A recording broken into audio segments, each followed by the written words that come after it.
Centro Terapéutico Cristiano presenta Radiocharlas, un espacio para capacitarnos, aprender juntos y recordar herramientas útiles para aplicar a nuestra vida. Una charla cada jueves, para que puedas escucharla donde quieras, cuantas veces quieras. El tema de hoy es: ¿la forma en la que me comunico es la mejor para expresar lo que realmente siento? A cargo de la profesora Sandra Costabel. Si tenés preguntas, no dudes en escribirnos al número en pantalla. Esperamos que estos minutos sean de bendición para tu vida.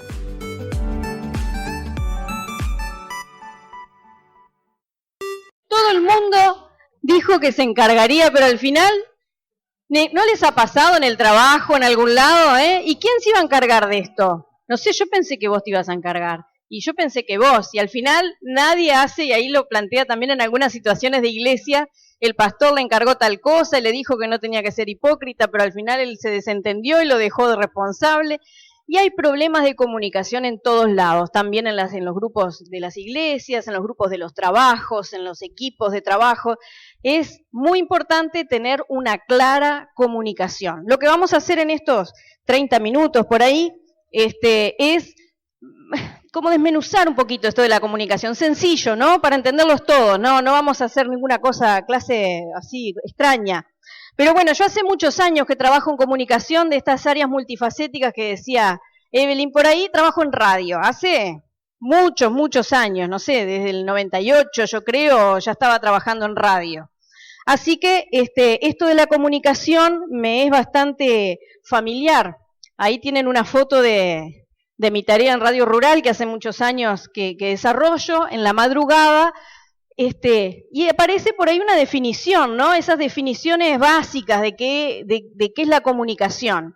Y aparece ahí esto de señales mediante un código común del emisor al receptor, ¿no? En la Radio Rural pasa que tienen un programa en armenio, por ejemplo, que lo hacen para conservar las tradiciones del lenguaje, del idioma armenio, porque los dueños son armenios, pero obviamente muchos uruguayos no entendemos esa parte. Entonces, qué importante es que el código sea entendido por las dos partes, por el que emite y por el que recibe. Mi perfil de programa, como es en la madrugada, tiene que ser pensado para gente que está sola en la madrugada, mucha gente mayor que se desvela, no puedo hacer un programa de rock para chiquilines, ni de música, ni de freestyle, ni de cosas que no se entiende el perfil de personas que lo entiende. Tiene que ser un código común del emisor, de quien manda el mensaje y también del receptor. Vamos a la Biblia, Salmos 19. Dice, el cielo azul nos habla de la grandeza de Dios y de todo lo que ha hecho. Los días y las noches lo comentan entre sí, aunque no hablan ni dicen nada, ni se oye un solo sonido. Sus palabras recorren toda la tierra y llegan hasta el fin del mundo. En el cielo Dios ha puesto una casa para el sol. Bueno, está en el lenguaje actual, ahí también, porque obviamente yo lo copié de mi Biblia, y ahí nos dice justamente, no solo es un mensaje, pero no tiene que ver con el mensaje que yo doy en la radio. ¿Qué nos dice ahí? El cielo azul nos habla. ¿Habla el cielo? Hoy hablaron tanto acá de las palabras y de la lengua. El cielo no tiene lengua. ¿Cómo nos puede hablar? Nos puede mostrar. ¿Quién dijo? Por ahí. Ahí va, nos puede mostrar. ¿Qué nos muestra, dice la Biblia ahí?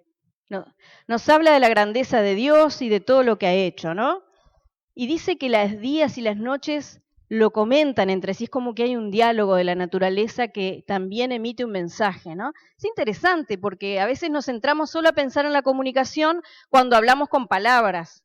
Y no solamente hablamos con palabras, ¿no? Y acá Dios nos deja un destello de otro concepto de comunicación. Él nos comunica su grandeza a través de su creación. Él nos habla del cielo, de la noche, del día. Dice, aunque no hablan ni dicen nada, ni se oye un solo sonido, sus palabras recorren toda la tierra y llegan hasta el fin del mundo. ¡Pah! Tremendo, ¿no? ¿Qué otros ejemplos hay? Algo que no hable ni diga nada y sin embargo se corre el mensaje.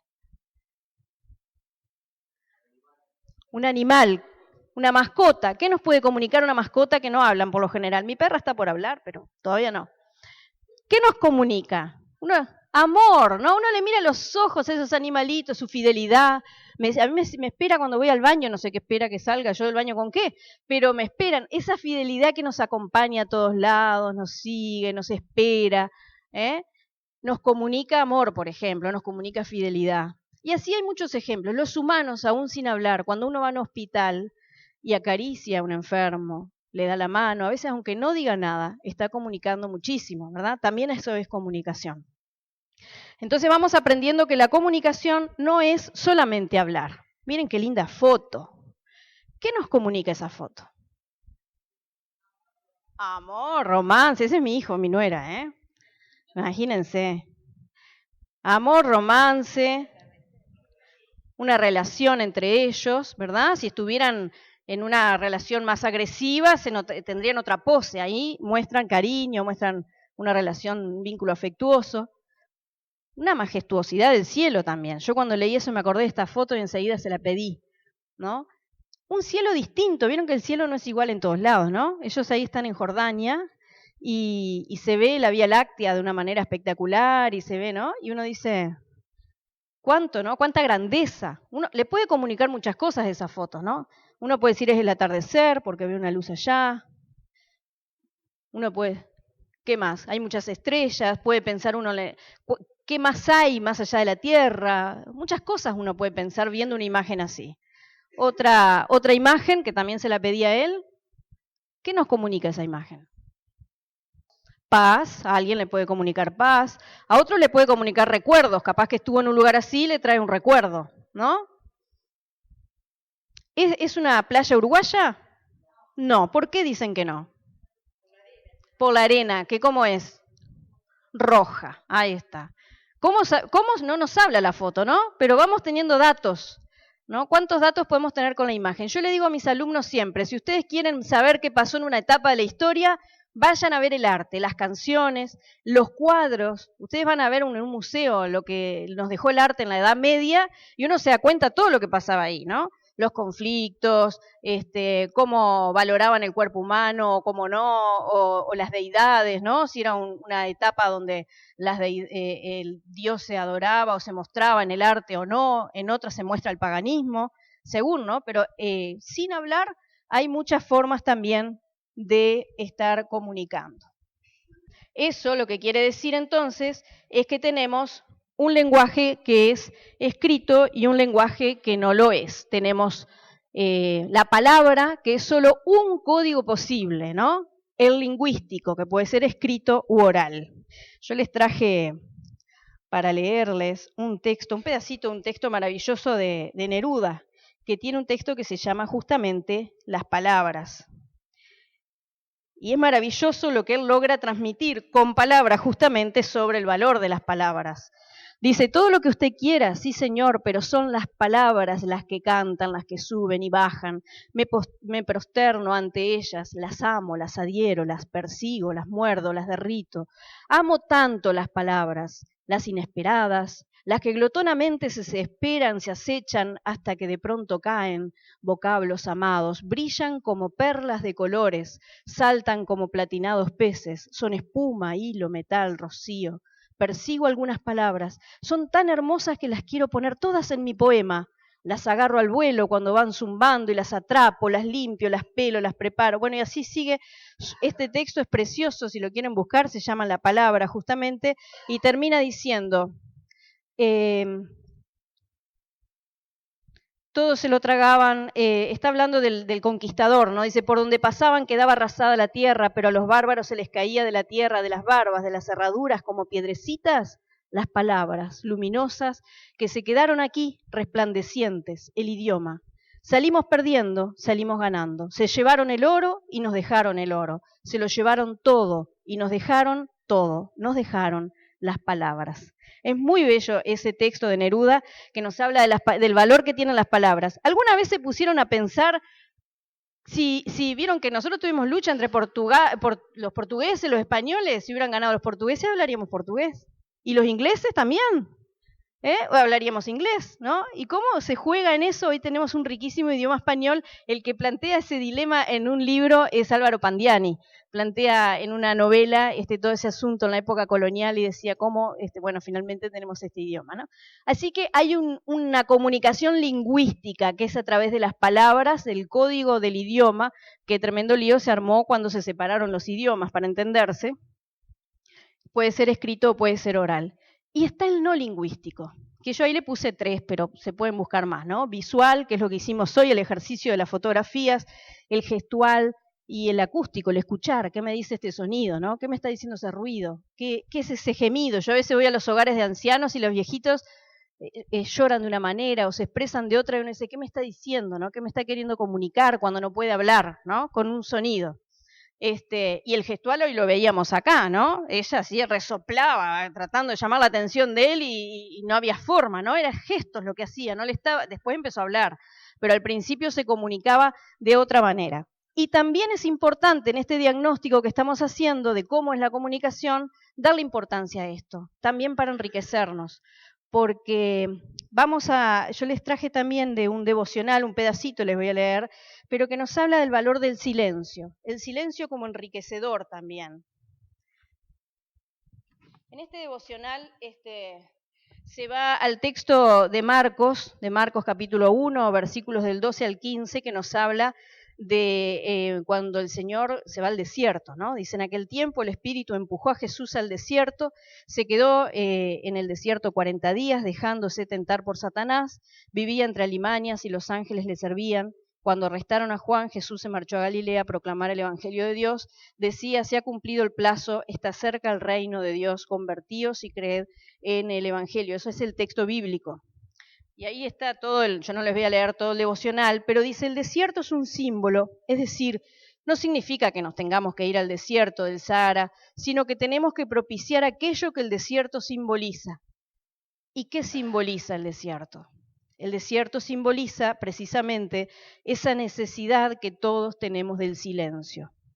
¿Qué nos puede aportar el silencio? Mirad, el silencio nos aporta en primer lugar realismo porque nos descubre quiénes somos. En el momento en el que nos vamos al desierto y masticamos el silencio, dice, fíjense bien en lo que dice el Evangelio, aparecen alimañas y aparecen ángeles. Entonces ahí nos dice cómo aparecen, sigue contando acá el autor, cómo aparecen nuestras cosas feas, digamos, cuando estamos con nosotros mismos y cómo aparecen también nuestras fortalezas cuando estamos con nosotros mismos. Y qué necesario es ese tiempo, a veces a solas, para reencontrarnos, para poder encontrarnos. A veces tenemos miedo, eso es un problema también, y no nos vamos a fortalecer al desierto o a la intimidad. Entonces siempre nos llenamos de cosas y siempre hablamos y siempre lo tapamos con ruidos, digamos, con ese temor. Sin embargo, dice que el Señor cuando salió a predicar, dice, no habla como los demás maestros, decía la gente, eso dice la palabra, ¿no? No habla como los demás maestros, no habla como los demás profetas, habla con autoridad. ¿De dónde brotaba en parte la autoridad de la palabra de Jesús? Nos dice el autor de este devocional, de que esa palabra había brotado, ¿no? Él había ido, primero se apartó y después con fuerza salió. Y después trae este texto también del Antiguo Testamento, del profeta, cuando dice, hablaba por boca de Yahvé diciéndole al pueblo de Israel, te llevaré al desierto y te hablaré al corazón, ¿no? La importancia del silencio, la importancia de escuchar. Muchas veces somos muy habladores y escuchamos poco, guardamos poco silencio para escucharnos a nosotros y para escuchar a los otros, que también necesitan ser escuchados con atención.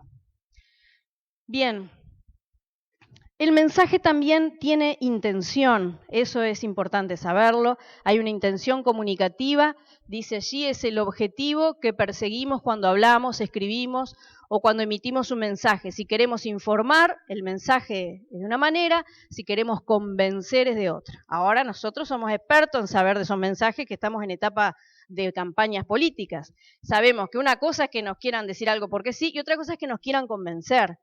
Se arma toda una estrategia para convencernos, ¿no? Se piensa cómo llegar al público, qué piensa el público. Vieron que se hizo muy famoso la venta de datos de Facebook para la campaña de Trump, ¿no?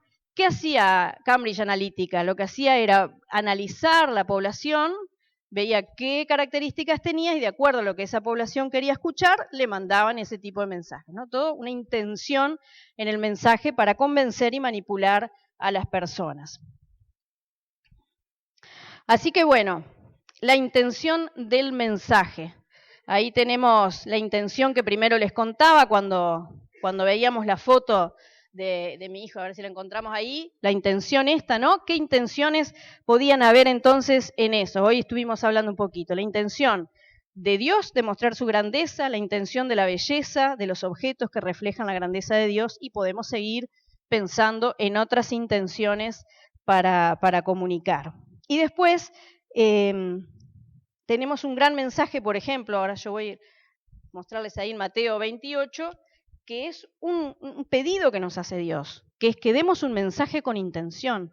Él, dentro de sus últimos mandatos, nos dicen, sean intencionales, vayan, dice, ustedes hagan discípulos, ¿no?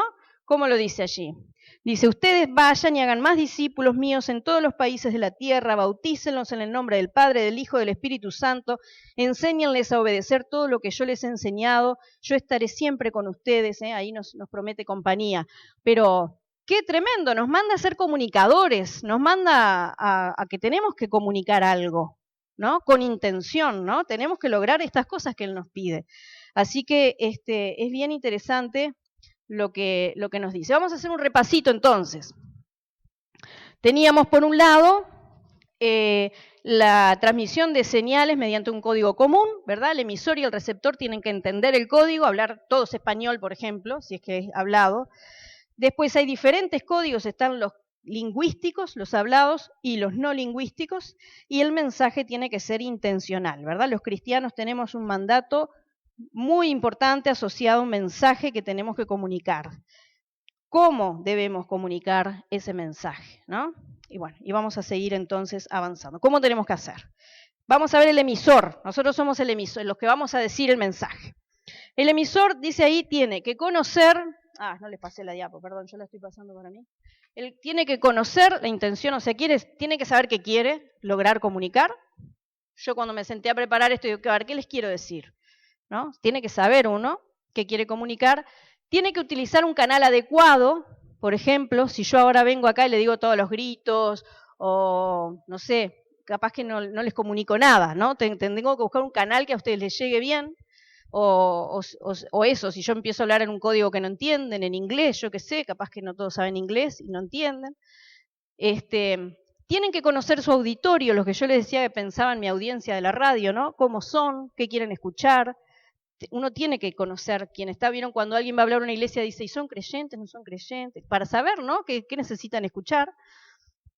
Cuando uno va a decir un mensaje, tiene que tener una estrategia didáctica, o sea, poder explicarlo bien para que el otro lo entienda, de acuerdo a quién es el auditorio, y tiene que ser coherente uno con lo que dice. Esto se aplica en todos los niveles, ¿no? Yo lo puedo aplicar en la radio, pero lo puedo aplicar con mi pareja también, ¿no?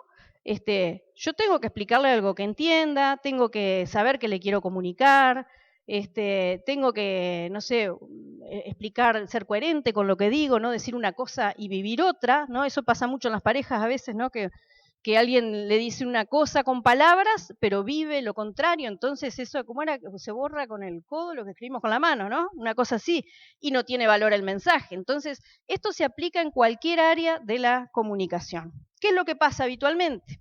El emisor tiene algunos problemitas, por ejemplo, el mensaje que es diferente a la intención que tiene, ¿no? Quiere comunicar algo y dice otra cosa.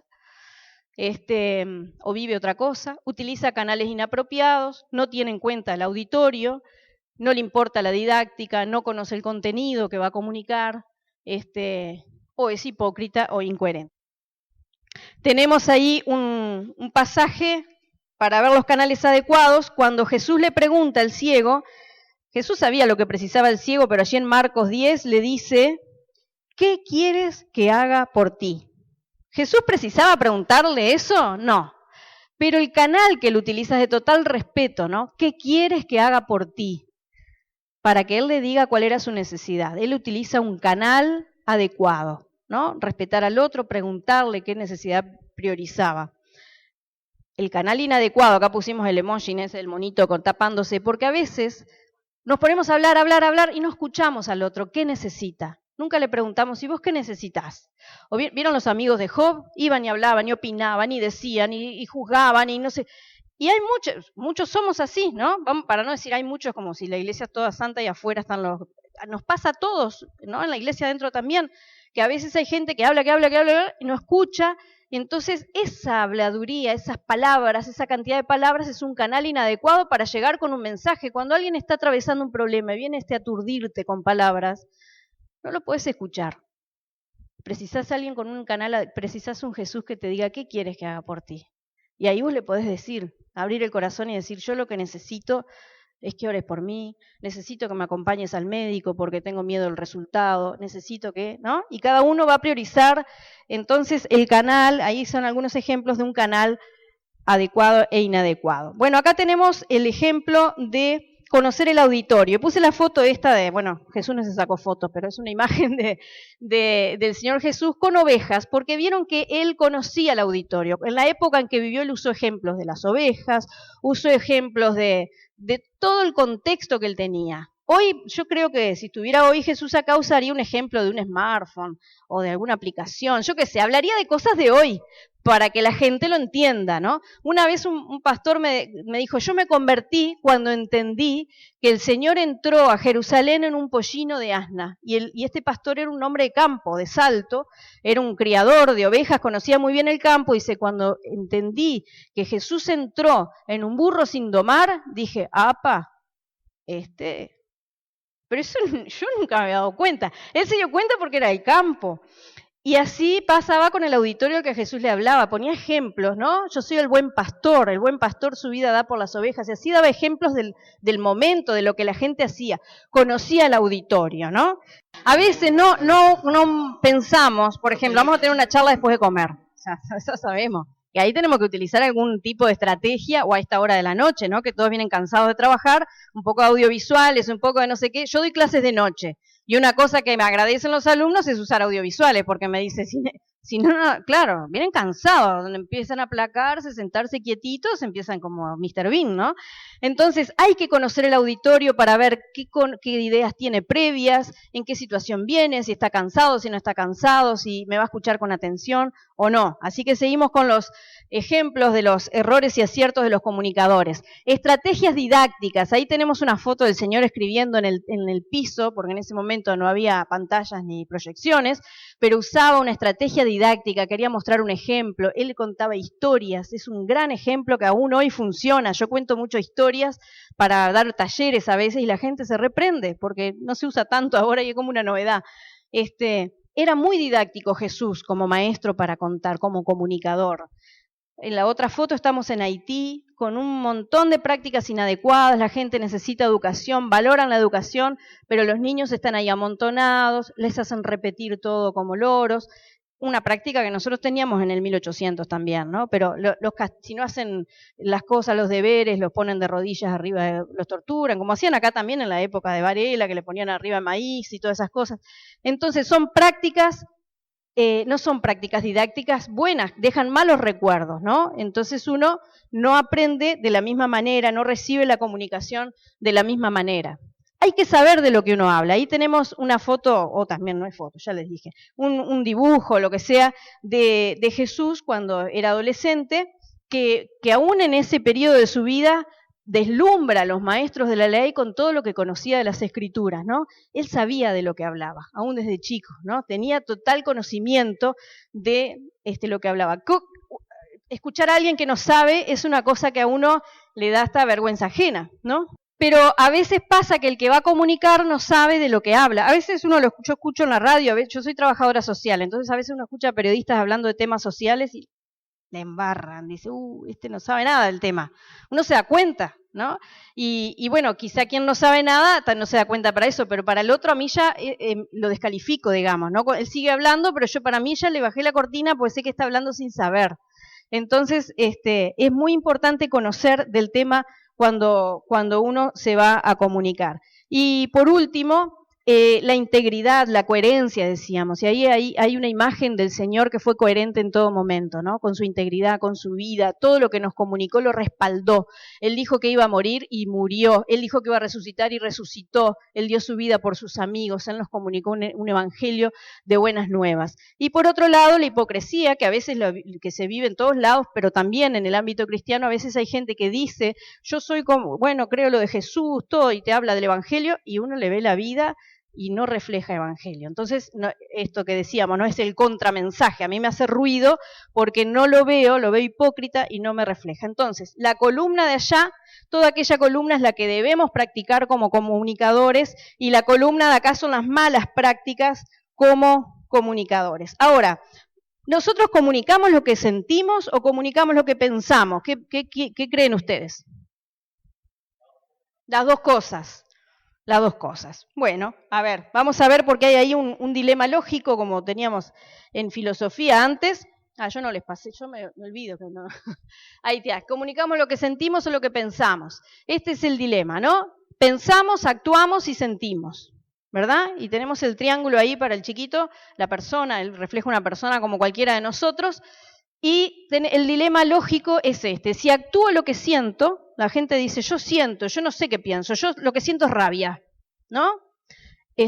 Podemos verlo en la situación que se reflejaban acá, la discusión de la pareja o lo que fuera, yo lo que siento es esto, lo que siento es odio, ¿no? Pero actúo lo que siento y siento, en realidad lo que yo siento está respaldado por un pensamiento, a veces no me doy cuenta cuál es el pensamiento, pero yo estoy pensando algo que me lleva a sentir así. Entonces actúo de alguna manera lo que pienso. Y vamos a ver ahí, para respaldarlo un poquito con lo que dice la Biblia, en el Salmo 139, si buscan allí, está, examíname, oh Dios, y sondea mi corazón, ponme a prueba y sondea mis pensamientos. ¿Vieron? Como ya la Biblia dice, cuando Dios nos examina, no es solo el corazón habla de los sentimientos, ¿no? Pero también dice mis pensamientos. Mis pensamientos es lo que hace que yo actúe y sienta de una u otra manera. Y después dice, fíjate si voy por mal camino, guíame por el camino eterno. Entonces, es muy importante cuando tenemos estos sentimientos que no logramos identificar bien por qué nos sentimos así, es importante hacer el ejercicio de decir, ¿por qué siento esto? ¿Por qué me pongo triste cuando entro al CTC? ¿Por qué me voy a poner triste? No puede ser. Capaz que si me pongo a pensar, bueno, puede tener que ver, no sé, porque extraño a José, porque me recuerda al lugar, porque viví una mala experiencia, porque la confrontación con el Evangelio me pone en un lugar incómodo. Pero hay algo que explica por qué me siento así. Cuando siento bronca, ¿no? Que me lleva a reaccionar, a gritar, ¿por qué me siento así? Vamos a sondear, ¿qué pensamiento hay atrás de esto que siento? Y hay algo que en el muy interno, a veces sin darme cuenta, hay un pensamiento que está respaldando eso que me está pasando. Por ejemplo, ¿no? El nene rompió algo, ¿no? Y nosotros reaccionamos mal con el niño. Le gritamos, le decimos, no servís para nada. Bueno, todas esas cosas cuando uno reacciona mal con el niño, ¿no? El hecho es que el niño rompe un objeto que nosotros queríamos, valorábamos, lo que sea. El sentimiento es la rabia que nos da, hasta la agresividad que nos puede dar. ¿tá? El pensamiento podría ser que el niño lo hizo a propósito, que no me hace caso, y si no me hace caso porque yo pierdo poder delante del niño, y este niño en qué se va a transformar después, me va a mandar él a mí. O sea, hay toda una asociación de pensamientos, ¿no? Si uno dimensiona realmente y piensa lo que realmente pasó, bueno, sí, yo me siento mal porque quería este objeto, pero también quiero al niño mucho más que el objeto, y el niño lo hizo sin querer y él también se siente mal, quizá dimensione y reaccione de otra manera. Y también pasa esto en las relaciones familiares, en las relaciones de pareja, ¿no? A veces reaccionamos mal con nuestra madre, reaccionamos mal con nuestro hermano, y a veces tiene que ver con cosas que tenemos por ahí guardadas, que de alguna manera las pensamos y nos trae algún tipo de reacción. Tenemos que investigar por qué reaccionamos así. A veces reaccionamos de manera irracional con otro, ¿no? Entonces transmitimos gestos feos. ¿Se acuerdan que no solo las palabras, ¿no? A veces le gritamos, le decimos cosas con palabras, pero a veces hacemos gestos feos, y eso también hiere, además de la lengua, ¿no? El gesto, el desprecio, ¿no? ¿Por qué me da asco una persona en la calle? Una persona de la calle, que vive en la calle. ¿Por qué? Si es una persona como yo. Entonces tendré que indagar ese asco de dónde viene, eso que me hace reaccionar y decir, capaz que hago así, le estoy comunicando desprecio, le estoy comunicando un montón de cosas. Digo, a ver, ¿por qué? Si yo soy cristiana y no tendría que darme asco a una persona que está en una situación de vulnerabilidad, si yo tendría que acercarme con un gesto de amor, ¿qué es lo que me pasa? Tengo miedo. ¿Y por qué tengo miedo de esa persona? Y porque me han dicho que me puede hacer, ¿no? Entonces siempre hay un razonamiento que a veces no tenemos presente. Tenemos que tratar de buscar y hacer el ejercicio para poder entender qué nos pasa y por qué comunicamos a veces cosas que no queremos comunicar. Este chico, yo traje la foto, es un video, digamos, lo saqué del video de la foto, trabaja en una planta de clasificación de basura. Vieron que nosotros clasificamos, mandamos los residuos secos, los residuos húmedos, y los residuos secos van a estas plantas que hacen fardos para vender la basura. Y nosotros teníamos un programa que atendíamos la planta, y trabajábamos con ellos y los educábamos también. Entonces él cuando entraba a clase, hablaba sin permiso, armaba unos alborotos bárbaros y se iba. Y nosotros, más grandes, ¿no? Como son, acarreándolos en el patio, vamos para adentro, vamos. Y él nos decía, él particularmente decía, a mí me enseñaron que si yo me portaba mal en la escuela me sacaban para afuera, así que yo para que no me saquen salgo solito. Eso lo aprendió de niño. Entonces fíjense que él ahora adulto le traía el pensamiento de lo que él le imprimió cuando niño era.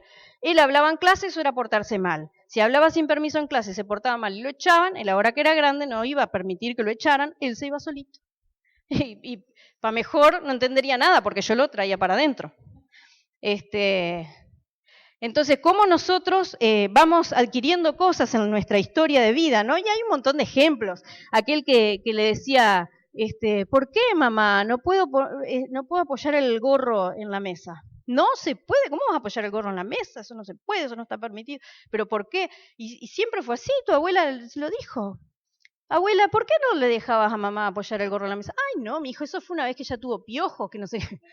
Entonces vamos aprendiendo y repitiendo cosas a veces sin sentido. Tenemos que tratar de indagar por qué reaccionamos de una u otra manera. Eso es un modelo, un paradigma le llamamos, ¿no? Actuamos de una manera porque nos enseñaron según ese modelo, vamos reaccionando, ¿no? Y entonces, si nos acostumbramos a menospreciar a la mujer en casa, la menospreciamos porque siempre fue así, a mi madre le hicieron igual y a mi hermana también y a mi esposa también. O si yo él no consiguió trabajo o está desocupado, lo trato de vago, capaz que no es vago, pero siempre fue el mensaje, mi madre le decía vago a mi padre, ¿por qué no? ¿No? Nos acostumbramos y repetimos los modelos, estamos acostumbrados a eso. Repasemos, un emisor le manda el mensaje al receptor, ¿no? El mensaje de hoy, tenemos entonces mensajes que pueden ser de diferente manera, hablados, cantados, gestual, actitudinal, diferentes maneras. Siempre hay una intencionalidad, consciente o inconsciente, para transmitir un mensaje. Nuestras emociones suelen responder a pensamientos que tenemos que identificar. ¿Qué es lo que me enoja de esta situación? ¿Por qué me enoja? ¿Qué es lo que realmente me preocupa? ¿No? Tengo miedo. ¿Qué miedo tenés? ¿Qué es lo que te da miedo? Y ahí la persona tiene que empezar a pensar. No es solo el sentimiento a flor de piel. ¿Por qué me pasa esto, no? La forma en la cual el receptor recibe e interpreta el mensaje está condicionado por ese modelo, paradigma, que tiene que ver con un pensamiento anterior. Por eso es tan importante cómo nos crían, cómo nos educan, cómo uno va aprendiendo cosas, porque eso es lo que determina cómo nos comportamos. Pero tenemos nosotros una gran ventaja, que es que nos hemos encontrado en el transcurso con nuestra vida con el evangelio transformador de Jesús. El evangelio es un evangelio de transformación. Justamente lo que el evangelio transforma es el paradigma, el modelo de vida. El otro día escuchaba un testimonio de un muchacho de una condición muy humilde, dice, y cuando empecé a ir a la iglesia se me cambió la cabeza. Eso es de la transformación del modelo de vida. Me cambió la cabeza. Me dio vuelta la cabeza, dicen los gurises, ¿no? El evangelio nos transforma la cabeza, ¿no? Y cambiamos nuestro modelo. Y si éramos agresivos, nos comunicábamos de manera inadecuada, tenemos que aprender el modelo de Jesús, que es un modelo diferente, ¿no? Ahí está el texto de Romanos que dicen, y ya no vivan como vive todo el mundo, al contrario, cambien de manera de ser y de pensar, así podrán saber qué es lo que Dios quiere, es decir, todo lo que es bueno, agradable y perfecto y demás, es lo que dice Romanos. El Evangelio es transformador. Si ustedes leen, yo les tenía preparado, pero creo que es bastante tarde ya, les tenía preparado el Sermón del Monte, allí como para verlo con Jesús. Lo que plantea en el Sermón del Monte es totalmente dar vuelta al paradigma, totalmente dar vuelta al modelo, ¿no? Amar a los que sufren, considerar al pobre, no tengan problemas si son perseguidos, ser gente de paz.